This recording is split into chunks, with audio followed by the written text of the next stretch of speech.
Yes, Madam President, we were here last week when I addressed the floor on this very issue that I want to talk about again because it is so absolutely critical to the world's security and our security, because violence is continuing to rage in Israel. We continue to hear the horrific and heartbreaking stories of Hamas's vicious attack on innocent Israeli civilians and families. And our own American citizens remain unaccounted for and are being held hostage by Hamas in the wake of their unjustifiable terrorist attack on the nation of Israel.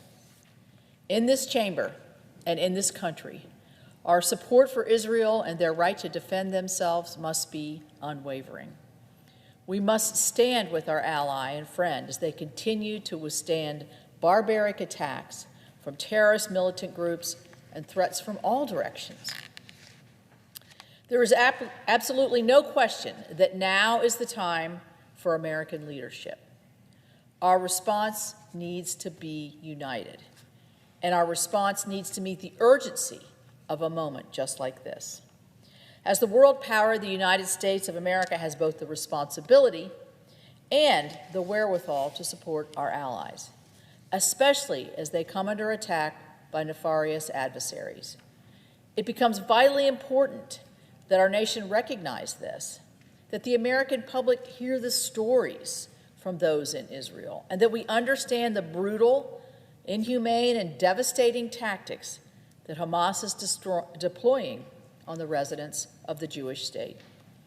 Last week, I had the opportunity to speak with two American families who have members who are being held hostage in Gaza by the terrorist organization Hamas. These stories are gut-wrenching, one a 3-year-old child, the other a married couple, and bring to light what is truly happening in Israel right now. Elderly families were ripped from their homes, children taken from their parents, family members executed in front of their loved ones. You know, I'm a mother myself and a grandmother, and I know everyone in this chamber and everybody listening has members of their own family and loved ones they care about so deeply.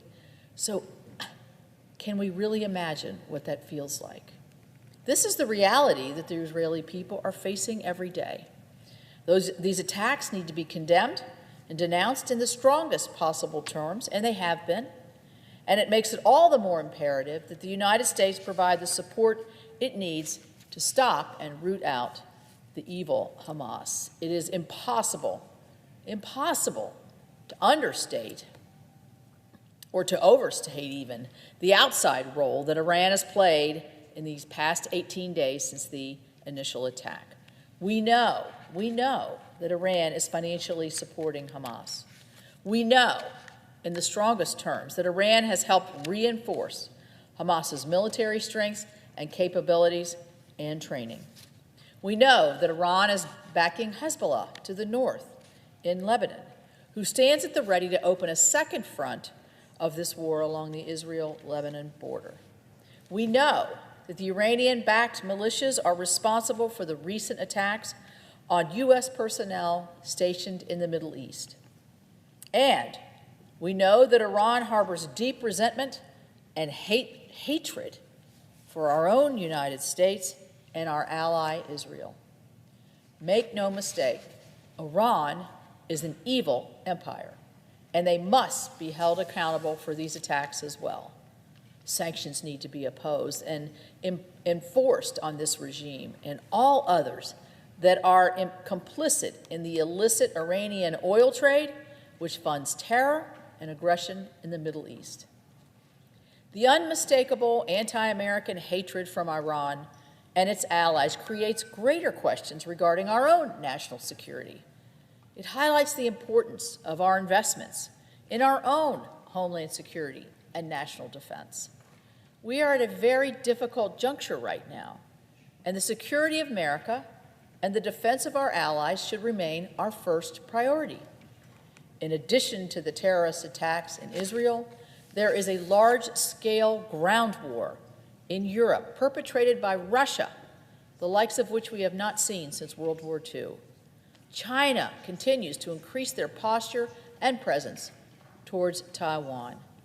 And our southern border is totally porous. It remains under siege. 2.48 million illegal immigrants came across our border in fiscal year 2023, a new record, a new record. Just last month, we set another new record, over 269,000 encounters at the southern border. And then, not to mention, but 169 of these encounters were people on our terror watch list, which is more than the last 6 fiscal years all tied together. So what does that tell you? We're not sheltered from terrorism. We can't think that what we see going on in the Middle East can't come here. We know it's been on our shores before, and there's no reason it can't come back unless we do something where we make intentional investments. So now is the time to make those investments into our national security across the board. Support for Israel, Ukraine, the Indo-Pacific, and our southern border is paramount and will serve to directly invest back into our own country and our own defense. America's place on the world stage requires a level of leadership and accountability that we must accept with authority. We are the superpower. While we must always prioritize the needs of our own country first and then the support of our allies. The good news is that when we are supporting in defense of our allies, we are also investing in the deterrence and also supporting our own security and deterrence. I am supportive of providing supplemental funding towards our defense capabilities, our southern border, Israel, Ukraine, and Indo-Pacific allies, because it's in the best interest of our country, our citizens, our neighbors. But I say, in the strongest terms, I mentioned southern border, but this must be front and center of any kind of supplemental that comes forward. The Senate will have its say on the supplemental. The President has put his proposal before us. I would venture to say that will drastically change. The buckets may not change so much, but certainly the areas of influence will. And we will have a bill that creates and reflects our own thoughts on what we think. We need to craft a response to the attacks on Israel and other national security emergencies of this time. I believe the Biden administration has been defined by its shakiness. The Senate needs to be defined by its strength and make certain that our country is ready and able to act. There is no doubt that the United States is currently being tested by our adversaries, but we must make certain that we don't respond with weakness. By working together, and I think we will and can, I'm confident in our ability to lead. We must meet this moment, as our nation has done in times of trials before. That is what will define this body and will move our country forward. With that, Madam President, I yield the floor.